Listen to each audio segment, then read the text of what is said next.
Hello and welcome back to Growler Model Painting. This is the first video in my new video series that we've called Become a Better Hobbyist. The idea behind the series is for you to watch all the videos for all the viewers, and hopefully throughout the process you'll become a better hobbyist. We're going to cover all basic techniques for beginners, make my way to more intermediate ones, and then advanced / professional techniques. So it's going to cover absolutely everything in the hobby.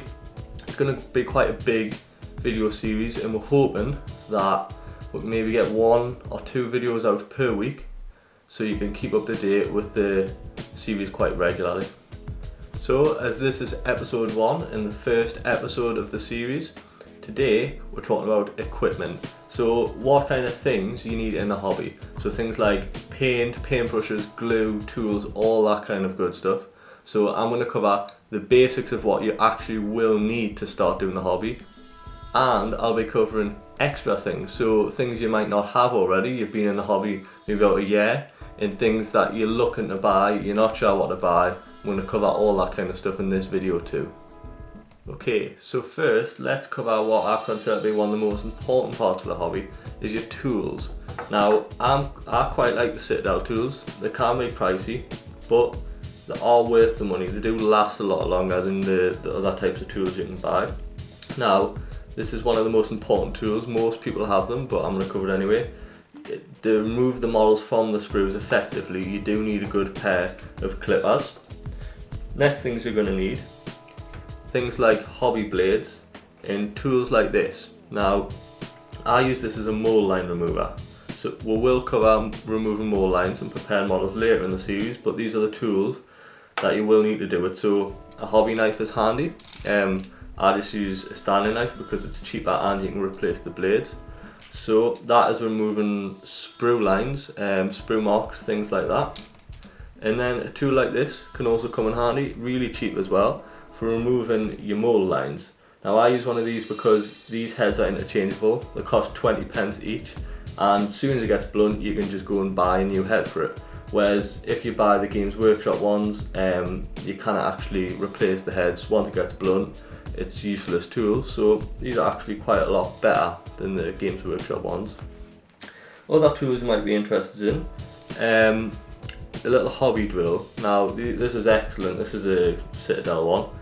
You can actually drill barrels out of weapons, things like Space Marine bolters, things like that. Really set your models off, make them really nice. And then other little extras, like you might want to get files like these, just for filing off sprue marks, things like that. If you're not comfortable with using a knife, you can actually just use these to get rid of the sprue marks. It takes quite a bit longer though. And just things like that you would find in a basic kit, like tweezers, things like that. Also really handy to have, just for those little jobs. Next, I'm going to talk about glues. Now, a lot of people use a lot of different types of glue. I personally prefer Rebel. This is this one here. It's plastic glue. It's standard stuff. It's not anything special, but it's not bad either. It's really handy. You've got a little application rod here. It's cheap and you get a large bottle of it. So I would recommend Rebel. I think a lot of people do already use it. Got your super glues. You've got thick super glue and thin. Both have their own uses. Thin is good if you want a clean application. So you say you're gluing an arm onto a model. Thin is the one to go with. Thick is for when you want a kind of viscosity in the glue. You want it to really hold that part in. So if you're sticking a piece of metal with another piece of metal and it's a heavy piece, you might want to use thicker glue, and you also might want to pin it. But I will cover this in the series. Like I say, we will cover everything in the hobby. Now, PVA glue is really handy for any terrain and basin. This is a really small bottle. It's cheaper to go and buy your massive tubs from shops, like hardware shops, like DIY shops. This is just an example. So white glue in America, I think it's called, but PVA in England. So with them 3 types of glue, that they'll cover all your hobby needs. Let's look at some paintbrushes. Now, I mainly use the Citadel paint brushes just because they're easily available to me and I can go and pick them out by hand in the shop. I prefer to buy my brushes in person rather than buying them online because I like to inspect the brush first before I buy it, so that's a good tip. Always inspect your brushes before you just go ahead and buy it, because you will get some absolutely rubbish brushes out there. You've really got to look into it. So as far as brushes go, I would always say get a dry brush. Now here's three types. You've got small, medium, large. I would recommend, if you're starting out, just get the medium one. It's fine for all your dry brushing needs. The small one is practically useless. You can use it on really small areas, but why would you want to dry brush a small area? Large ones can be more expensive, but also can be used for base coating models really quickly if you haven't got an airbrush. So let's look at other types of brush. Now, I would recommend starting off, get a wash brush. These are really excellent for picking up a lot of wash and holding it in the body of the brush, so you can apply a lot of wash at once without having to keep going back to the pot. You get a really nice finish with these. As for other brushes, I would recommend buying a base coat brush. Now, these are just a nice size brush for any job. Just gives you really nice coverage of your models. They hold quite a lot of water in the brush, so really handy for covering large areas. And then as for other brushes, I would recommend just getting a detail brush. This is an old Games Workshop one. I've had this for about 3 years. With good, if you look after your brushes properly, they will last a long time. So brush cleaner, just make sure you wash it thoroughly. That's the main mistake people make. As I said, I've had this one for 3 years. I use it nearly every day, so that's proof of the quality of these Games Workshop brushes. Other brushes you might be interested in buying, really high quality ones. The Winsor & Newton range or professional artist range, the Kolinsky range from the Winsor & Newton are some of the best brushes you can buy. They're handmade by professionals. They can cost about £6 per brush, but it is worth it. This brush here is a Winsor & Newton. Unfortunately, it's not a Kolinsky.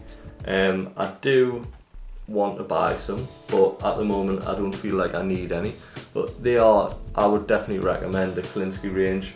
Very nice. I'll also recommend the Army Painter range. I don't actually have any Army Painter brushes, but what I've seen of them, they're cheaper than most brushes in the high quality. They are nice for the money you actually pay for them. Primers are a very important part of the hobby. We've got the black and the white primer here from Citadel. Now, priming your models is really important before applying paint. I think most people do, but I know there is some people out there that still don't prime the models. Now, it's a really important technique.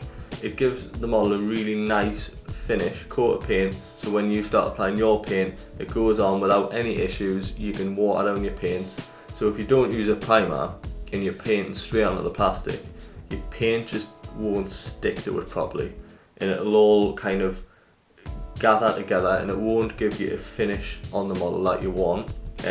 You'll never get a good paint job without base coating the model first in some sort of aerosol spray or an airbrush, something like that. So just definitely go out and buy some primer. It could just be spray paint, just prime the models and that, it's absolutely fine.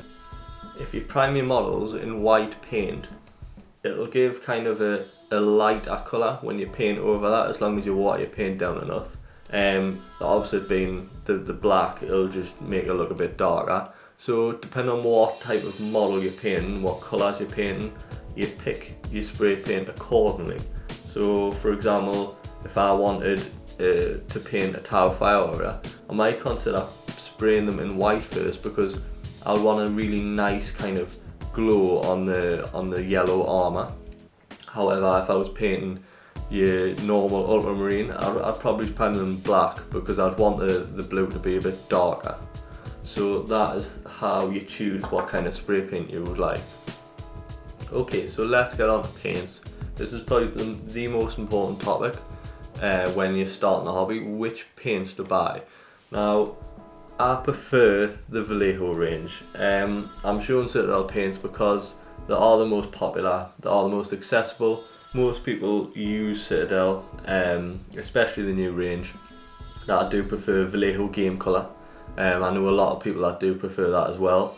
It's just a lot easier to work with when you're painting all the time and you're painting in mass quantities. But these Citadel paints are excellent for beginners. So I'm just going to go through the kind of paints you can expect to get. So Games Workshop have this recommendation where they say you base your model with the base colour, you shade it with washes, and then you can layer up lighter colours and you can glaze to like fix all the colours and blend them in place.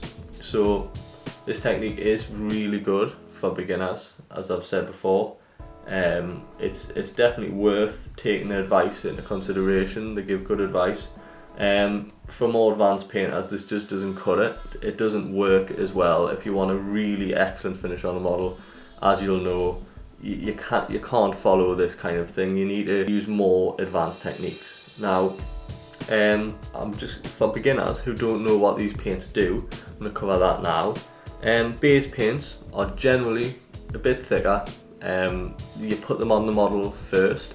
They give really even, smooth coverage, and they're just basically a foundation for the rest of your painting. Shades are like an ink wash. So what they do is you put it over your base and it'll fall into all the recesses and it'll darken all them recesses down, and it'll give a realistic shading effect in those darker areas, and it'll make the lighter areas look a bit lighter. The layer paint is literally what it says. You would layer it after these two, you would layer it on the lighter areas to bring out them light areas and give them contrast against those recessed dark areas. In the glaze, the idea behind this is you put it on last over the model and it'll blend and tie in all them colours that you've used previously, and it'll give a really smooth effect. So this was a really brief introduction to the hobby, the kind of equipment you can expect to use. Most of what I've shown you, I would definitely recommend going and getting it. It is worth buying. I hope this video has been of worth. However, it is just an introduction to the series as a whole. I will be covering all the important stuff that everyone wants to know in further episodes, and hopefully we can maybe get 20-30 episodes in the series and we can cover absolutely everything in the hobby. As always, thank you for watching. Please like and subscribe to the channel, it really helps a lot. And if you want to continue with the series and you're interested in what we've got to offer, subscribe to the channel and we'll have more than weekly updates, maybe 2 a week episodes, hopefully, if it's popular. And thanks again for watching.